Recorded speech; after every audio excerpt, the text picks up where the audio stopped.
اللہ الرحمن الرحیم۔ السلام علیکم اسٹوڈینٹس۔ آج ہمارا جو لیکچر ہے اس میں ہم نے ایک بہت اہم جو لانگ کویسچن ہے اپنا وہ ڈسکس کرنا ہے۔ کویسچن جو ہے ہمارا وہ ہے نشوونما کے پہلو اسپیکٹس آف ڈیولپمنٹ۔ تو جو پریویس ہمارے جتنے بھی لیکچر ہوئے ان میں ہم نے ڈسکس کیا تھا کہ ڈیولپمنٹ کیا ہوتی ہے، یعنی کہ نشوونما کیا ہوتی ہے، بالیدگی یعنی گروتھ کیا ہوتی ہے۔ اس کے بعد ہم نے تھوڑا بہت ڈسکس کیا تھا پختگی یعنی کہ میچوریشن کیا ہوتی ہے۔ وہ ہمارے شارٹ کویسچن کے حوالے سے اہم باتیں تھیں۔ اس کے علاوہ جو ہمارا فرسٹ چیپٹر ہے اس میں صرف یہی نشوونما کے جو پہلو ہیں یہ ہمارے سمارٹ سلیبس میں شامل ہے۔ تو دیکھتے ہیں کہ اس میں کون کون سے جو ہیں اسپیکٹس ہیں نشوونما کے، کن کن حوالے سے کن کن پہلوؤں میں نشوونما ہوتی ہے۔ نشوونما ایک مربوط اور مسلسل عمل ہے اور اس کا مکمل مطالعہ کرنے کی غرض سے اس کے مختلف پہلوؤں کا جائزہ لیا جاتا ہے۔ یہ پہلو ایک دوسرے سے الگ نہیں بلکہ بے حد مربوط ہیں، ایک دوسرے کے ساتھ یہ بالکل ملے ہوئے ہیں۔ تو جو ہمارے پاس اس کے پہلو بنتے ہیں وہ ایک ہے جسمانی نشوونما، ایک ہے نفسیاتی نشوونما، ایک ہے وقوفی، اور لاسٹ جو ہمارے پاس ہے وہ ہے سماجی نشوونما۔ تو جو نفسیاتی نشوونما ہے یعنی کہ سائیکولوجیکل ڈیولپمنٹ ہے وہ ہمارے سمارٹ سلیبس میں نہیں ہے، تو اس کو ہم ڈسکس نہیں کریں گے۔ ہم نے جو ڈسکس کرنے ہیں اس لانگ کویسچن میں وہ ہے جسمانی نشوونما، وقوفی نشوونما اور سماجی نشوونما۔ تو سب سے پہلے ہم ڈسکس کرتے ہیں کہ جسمانی نشوونما کیا ہوتی ہے اور اس میں کون کون سی جو چینجز ہیں وہ دیکھنے کو ملتی ہے۔ جسمانی نشوونما میں وہ تمام تبدیلیاں آتی ہیں جو عمر کے ساتھ فرد میں پیدا ہوتی ہیں، اور جسمانی نشوونما کی بدولت ہی ایک خلیے سے مکمل انسان تک کا جو سفر ہے وہ طے ہوتا ہے۔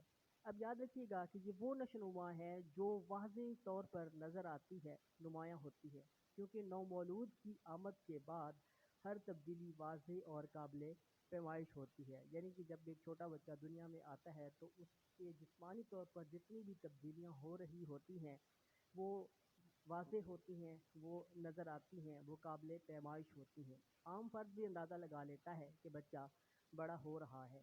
بچے کا بیٹھنا، چلنا، بھاگنا، قد، وزن اور عضلات میں تبدیلی سب کچھ جسمانی نشوونما کی بدولت ہو رہا ہوتا ہے۔ جسمانی نشوونما کا عمل بالیدگی مکمل ہونے تک جاری رہتا ہے۔ آگے ہم دیکھتے ہیں کہ وہ کون سی تبدیلیاں ہیں جو جسمانی نشوونما میں آتی ہیں، یعنی کہ بچے کے عضویات میں پختگی آتی ہے، جس کی بدولت عضلات اور عضویات کی نشوونما واضح نظر آتی ہے۔ یعنی کہ جو اس کے مسلز ہیں ایک بچے کے وہ ڈیولپ ہو رہے ہوتے ہیں۔ وزن اور قد میں نمایاں تبدیلی پیدا ہوتی ہے، وزن بڑھتا ہے اور قد بھی بڑھتا ہے۔ جسمانی تناسب کی شرح برقرار رہتی ہے اور تمام اندرونی جو نظام ہیں وہ بھی نشوونما پاتے ہیں۔ اس میں نظام تنفس ہے، نظام انہضام ہے، نظام دوران خون ہے اور غدودی نظام، یہ سارے جو ہیں یہ بھی ڈیولپ ہو رہے ہوتے ہیں۔ آگے جسمانی نشوونما کے مدارج ہیں کہ کون کون سے مراحل ہوتے ہیں جسمانی نشوونما میں۔ تو سب سے جو پہلے ہے وہ قبل از ولادت کا دور ہے، یعنی پری نیٹل پیریڈ ہے، پھر طفولیت یعنی کہ انفینسی ہے، پھر بچپن یعنی چائلڈ ہوڈ ہے، پھر بلوغت یعنی ایڈولسنس ہے، پھر جوانی ایڈلٹ ہوڈ، اور بڑھاپا ہے یعنی کہ اولڈ ایج۔ یہ سٹیجز آپ لوگوں نے اسی ترتیب سے یاد رکھنی ہیں، ان کو آپ لوگوں نے آگے پیچھے نہیں کرنا ان کی ترتیب کو۔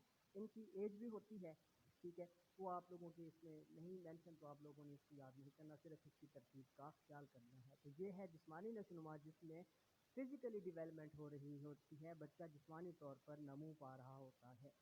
اس کے بعد بھی ہمارے پاس ہے وقوفی نشوونما، کوگنیٹو ڈیولپمنٹ۔ وقوف کا مطلب جیسا کہ آپ سب جانتے ہیں، ہم نے فرسٹ ایئر میں پڑھا تھا، ایک پورا چیپٹر ہم نے پڑھا تھا اس کے بارے میں، پرسیپشن والا۔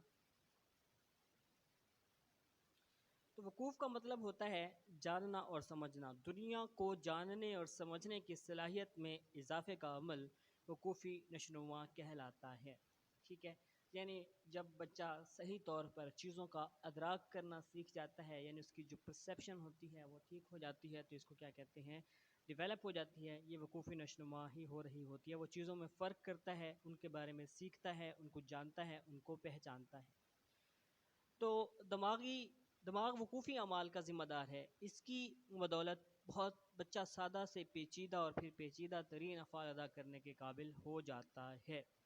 وقوفی نشوونما کا آغاز پیدائش کے بعد ہی شروع ہو جاتا ہے۔ پیدائش کے فوراً بعد ہی بچہ خارجی ماحول میں دلچسپی لینے لگتا ہے، اشیاء کا نگاہوں سے تعاقب کرتا ہے، یعنی ان کو دیکھتا ہے، ان کا پیچھا کرتا ہے، ہلتی ہوئی اشیاء کے ساتھ نظریں گھماتا ہے۔ جبکہ 3 ماہ کا بچہ افراد کی شناخت کے قابل ہو جاتا ہے، اپنے قریبی افراد اور دودھ کی بوتل کی واضح پہچان قائم کر لیتا ہے، اور بچہ اس میں تاثرات بھی دیتا ہے۔ اجنبی کے لیے وہ بڑے حیران کن تاثر دیتا ہے، اور جو واقف ہوتے ہیں اس کے لیے خوشگوار تاثرات دیتا ہے۔ بچہ طفولیت کے بعد بچپن کے ابتدائی دور میں ہی اشیاء کو سمجھنے کی کوشش کرتا ہے، ان میں تعلق قائم کرنے لگتا ہے۔ جو بچہ زیادہ الفاظ ادا کرنے کے قابل ہوتا ہے، اس کی وقوفی نشوونما تیزی سے بڑھنے لگتی ہے۔ اگرچہ اس دور میں وہ منطقی استدلال یعنی جو لاجیکل ریزننگ ہوتی ہے اس کے قابل نہیں ہوتا، مشکل جو کنسیپٹ ہوتے ہیں، جو تصورات ہوتے ہیں پیچیدہ قسم کے، ان کو سمجھنے کے قابل نہیں ہوتا، مگر وہ تجریدی تعقلات کے قابل نہیں ہوتا۔ یہ ساری کمی بچپن کا دور ختم ہونے تک دور ہو جاتی ہے، اور بلوغت اور جوانی میں وقوفی صلاحیت میں مزید اضافہ ہوتا ہے۔ فرد کی سوچ منطقی، عملی اور تجرباتی ہو جاتی ہے، جبکہ بڑھاپے میں دیگر صلاحیتوں کی طرح وقوفی صلاحیتوں میں بھی انحطاط یعنی کہ کمی ہونے لگتی ہے۔ تو یہ ہمارے پاس تھی وقوفی جو نشوونما ہے، جس میں بچہ دنیا کو جاننے پہچاننے کی کوشش کرتا ہے، اور مختلف چیزوں میں، مہیجات میں، افراد میں فرق کرتا ہے۔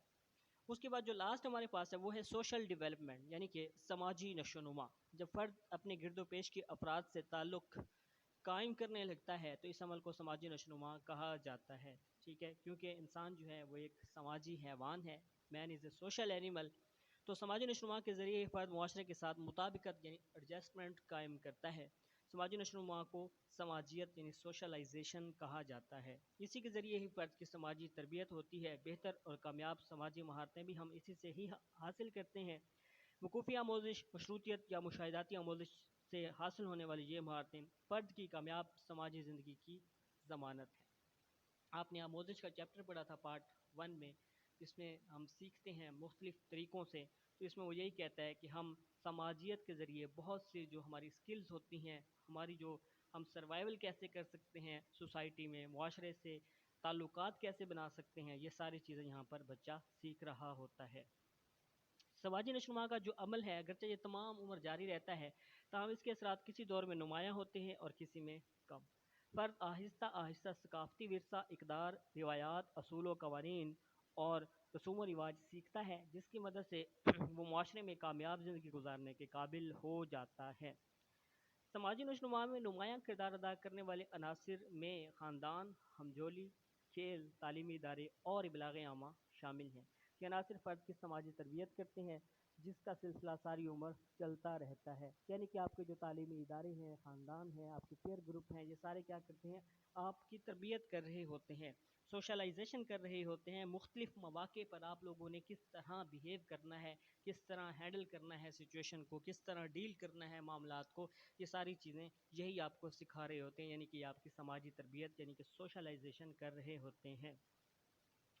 فرد کی زندگی پر سماجی نشوونما کے درج ذیل اثرات ہیں، وہ کون کون سے ہو سکتے ہیں؟ فرد سماجی مطابقت قائم کرنے کے قابل ہو جاتا ہے۔ فرد میں واضح طور پر سماجی ذمہ داریوں کا شعور بیدار ہوتا ہے۔ فرد اپنے حقوق کی وصولی کے ساتھ دوسروں کے حقوق کی پاسداری بھی سیکھتا ہے، اور سماجی رویے سیکھنے کے ساتھ ساتھ مختلف سماجی محفلوں کے آداب بھی سیکھتا ہے۔ یعنی کہ جو سچویشن ہے، جو ڈیمانڈ ہوتی ہے سچویشن کی، فرد ویسا ہی بیہیو کرنا سیکھ جاتا ہے۔ جیسا کہ کلاس روم میں آپ کا بیہیویئر اور طرح ہوتا ہے، گھر میں آپ کا بیہیویئر اور طرح ہوتا ہے، ٹیچرز کے ساتھ آپ کا بیہیویئر اور طرح ہوتا ہے، پیرنٹس کے ساتھ اور طرح، فرینڈس کے ساتھ اور طرح، اور بہن بھائیوں کے ساتھ آپ کا اور طرح ہوتا ہے۔ یہ ساری جو ہے یہ مختلف قسم کی سچویشنز ہیں جس میں آپ نے مختلف طرح بیہیو کرنا ہوتا ہے۔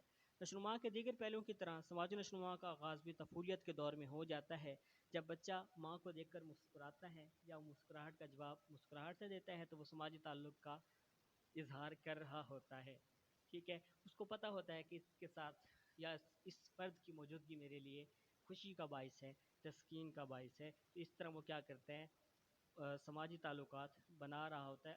گو کہ اس ٹائم وہ الفاظ نہیں کر سکتا، لیکن وہ ادا نہیں کر سکتا، لیکن ایسی وہ جیسچرز دے رہا ہوتا ہے، اپنی حرکات سے وہ شو کرتا ہے کہ فلاں بندہ اس کے لیے کتنا امپورٹنٹ ہے۔ تو یہ جتنی بھی ہم نے پڑھی یہ تھی نشوونما کے پہلو، ایک ہمارے کورس میں نہیں ہے، باقی 3 ہم نے کرنے ہیں۔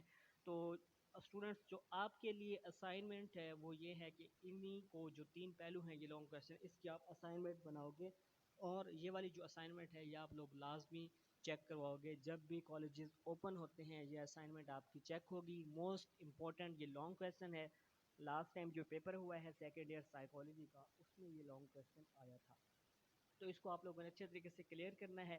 اس میں کسی قسم کی کوئی کنفیوژن ہو، کوئی سوال ہو تو آپ لوگ ضرور پوچھیے گا، آپ لوگوں کو انشاءاللہ گائیڈ کر دیا جائے گا۔ تو نیکسٹ جو ہمارا لیکچر ہوگا اس میں ہم سیکنڈ چیپٹر اپنا سٹارٹ کریں گے، تب تک آپ لوگوں کے پاس ٹائم ہے، آپ اس کی ایک تو اسائنمنٹ بنائیں گے، دوسرا اس چیپٹر کو کلیئر کریں گے۔ بالکل ایک شارٹ سا ہمارا یہ چیپٹر تھا، اس میں کسی قسم کا کوئی مسئلہ ہو تو وہ آپ ضرور ڈسکس کیجیے گا۔